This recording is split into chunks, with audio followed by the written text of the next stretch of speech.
Hello.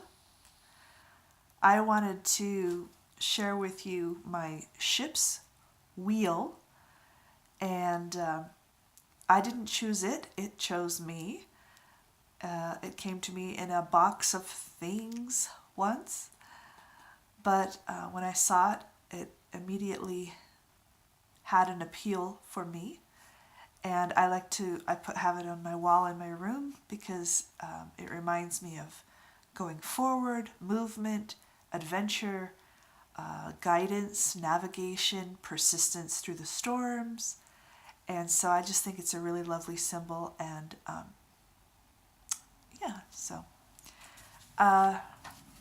today I wanted to share a longer quote with you.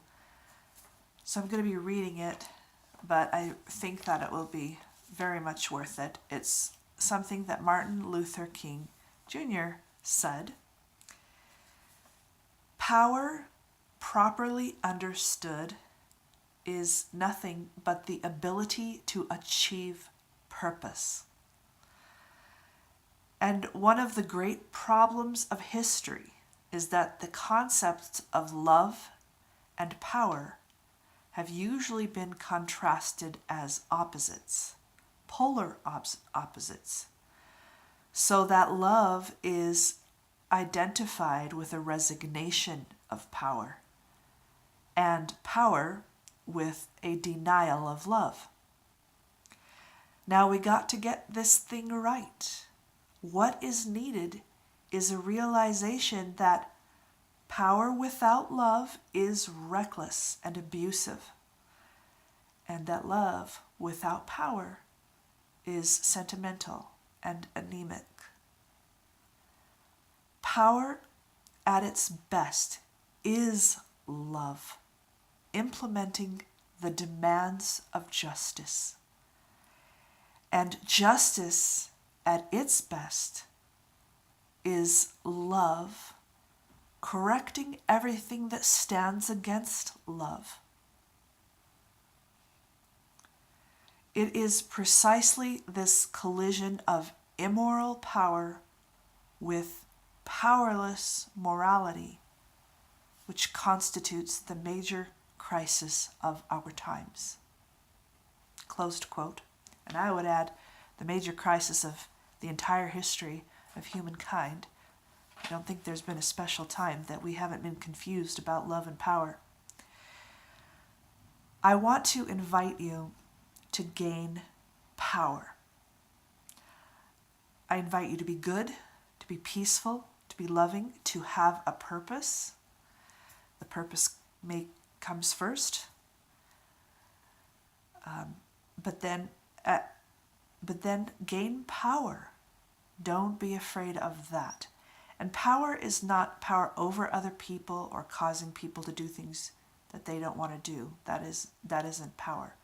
But, well, it's some kind of power. But power is within yourself and the abilities and skills and the energy and the character that you have to effect purpose. And if your purpose is love and peace, then you absolutely want to have power to spread that everywhere, right?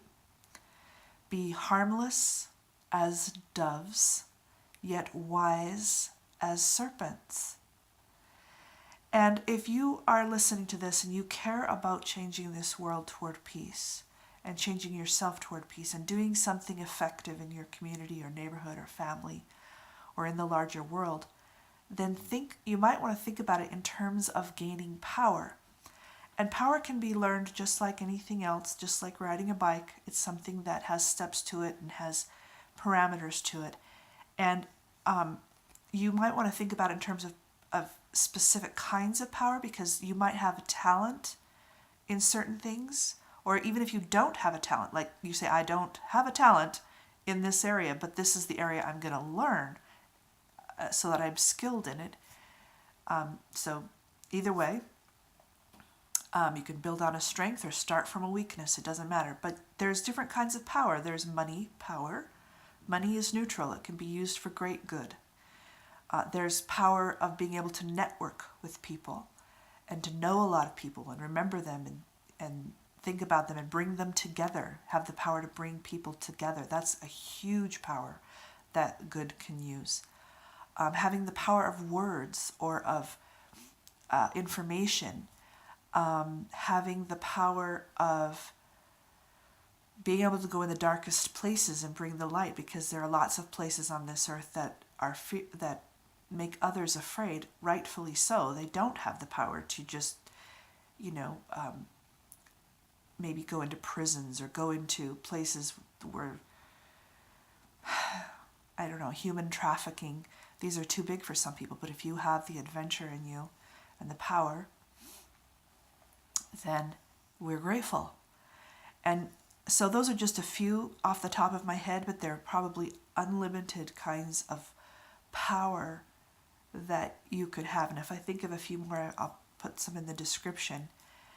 And if you care about this world and bringing peace to this world and change to this world, then don't let yourself go without power. Don't do that.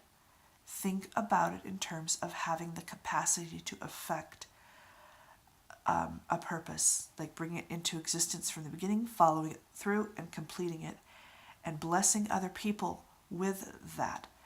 And if you feel very weak, like I have, and I still do, I still feel like I'm working with myself and with my children, and maybe I'm going to try to step outside myself this year and bring my neighborhood together.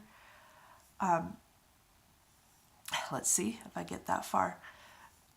A lot of my work with my own power has been trying to redo my body and have my body feel peace, and making decisions about what I eat and how I choose the rhythm of my day so that I even have power. So if that's just even have power to be alive on any given day. So if that's where you're at, that's good too. But if you feel pretty strong, like, I have a good life, or, at least a decent one, and I want to serve, I want to help, then gain power of some kind and use that power to bless other people. And that doesn't mean rolling over the top of people or thinking that you know better than they do what they need. Sometimes the greatest power is to listen and hear and be able to bear other people's stories. So it may not just be, gung-ho productiveness all the time.